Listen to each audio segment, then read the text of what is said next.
போருக்கு போறதுக்கு முன்னாடி போர்ல ஜெயிக்கிறதுக்காக குலதெய்வம் கோயிலுக்கு போய் சாமியை கும்பிட்டு தான் போருக்கு போவாங்க.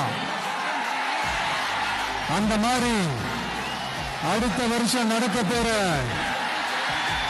ஜனநாயக போருக்கு தயாராகிறதுக்கு முன்னாடி நம்ம மக்களை இங்க எல்லாரையும்